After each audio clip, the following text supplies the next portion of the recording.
مواجهات عنيفة بين أعوان الأمن وشباب محسوب على التيار السلفي ببعض الأحياء بالعاصمة.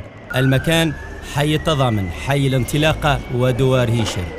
احتجاج من طرف شباب رأى في منع اجتماع القيروان الشعبي لأنصار الشريعة اعتداء على حقهم في التعبير، متهمين أعوان الأمن بالبدء بالعدوان والاستفزاز من خلال إجبارهم على فك خيمة نصبت في المنطقة لأغراض دعوية على حد تعبيرهم.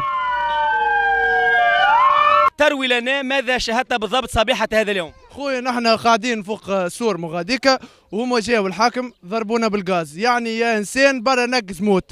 شنو اش معناتها هذا؟ نحن شنو ذنبنا نحن كي يضربونا هم بالغاز مغاديك؟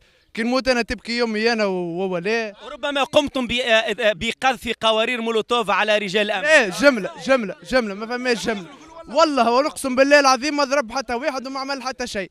قاعدين نحن وهم جاوا ديريكت ضربونا بالغاز.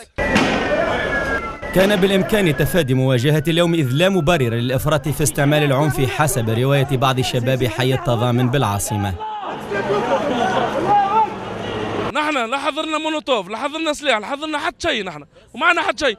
علاش نحضروه نحن باش نعملوا خيمة دعوية باش نرهبوا به العباد بالسلاح وبالمولوتوف؟ معناها يا عبد الله هيجا تقي الله تقي كذا باش نوروه مولوتوف باش يخاف يمشي يهرب، معناها باش نقربوا العباد لله ولا باش نهربوهم؟ حضرت مختلف أنواع الردع من غاز المسيل للدموع ورصاص مطاطي. قال المتظاهرون إنه الرش، لكننا لم نتأكد من ذلك بأنفسنا، ولكن الأكيد أن هناك إصابات بليغة. في المقابل حضرت دعوات للجهاد والاستشهاد من قبل بعض المتظاهرين. الحاكم خارج من باب دار تقول ضربني به والدار امي داخل بالكليموجين ويضربوا لاني نصلي لا حد شيء، خارج من باب دارنا ويضربوا فين؟ عليه ضربوه؟ الله اعلم عليه، مخارجين يضربوا فين؟ هكاك بنروح. رواية الشرطة اختلفت كثيرا عن الصورة التي قدمها المتظاهرون، مؤكدة علوية سلطة القانون والمؤسسات، وأرجعت المسألة لأمر يبدو أنه دبر بليل. المواجهات اليوم كانت معناها مدبرة، فهمت؟ هم مدبرة، هم في بالهم مش في بالهم ان نحن بعثنا عنا تعزيزات كبيرة في القروان وما عنا حد شيء لنا، لكن احنا اللي عنا قد في القروان 10 مرات، صدقني 10 مرات، ومختلف الوحدات والاختصاصات، من ارهاب من قوات خاصة كلها موجودة لهنا، وحداتنا حتى الاحتياط اللي هم متقاعدين موجودين. هذا حكايه فارغه، هذونا تحرك نعتبروه خفيف، هذا من عند حاجه ناس تعبث معناها معنا فيها، الله يهديهم وكهو نقولوا احنا، اما تونس هي بلاد الجميع.